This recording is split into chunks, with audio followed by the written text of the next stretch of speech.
CM Revanth Reddy సారథ్యంలో రాష్ట్రంలో రాక్షస పాలన అంతమైందన్నారు. రాష్ట్ర మాదిగ దండోర వ్యవస్థాపకుల అధ్యక్షులు సతీష్ మాదిగ వనపర్తి జిల్లా కేంద్రంలో ఎమ్మెల్యే తూడి మేఘరెడ్డితో కలిసి ఆయన వీడియోతో మాట్లాడారు.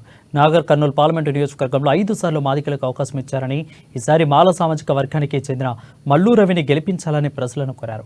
మాదిగ ఉపకులాల వర్గీకరణకు ఏర్పాటు చేసిన ఉషా మెహ్రా కమిషన్కు మద్దతు ఇచ్చిన కాంగ్రెస్కు మాదిగలు అండగా ఉండాలని పిలుపునిచ్చారు. నమస్కారం.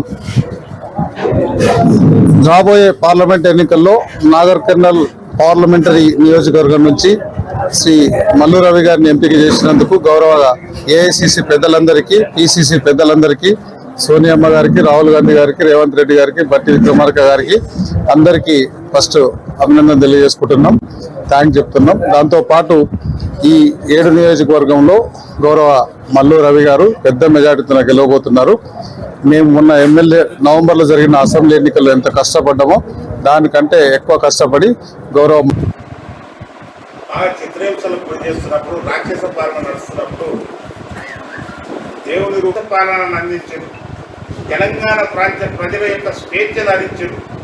అది వాళ్ళు ఓడిపోయిన తర్వాత ఒక్కొక్కటిగా బయటికి వస్తుంటే అటువంటి రాక్షస పాలన అందించడానికి ఈ కలియుగంలో రేవంత్ రెడ్డి అనే ఒక మనిషి రూపంలో ఒక అవతార పురుషుడు ఉద్భవించడేమని చెప్పేసి నేను భావిస్తున్నాను. ఆయన కాంగ్రెస్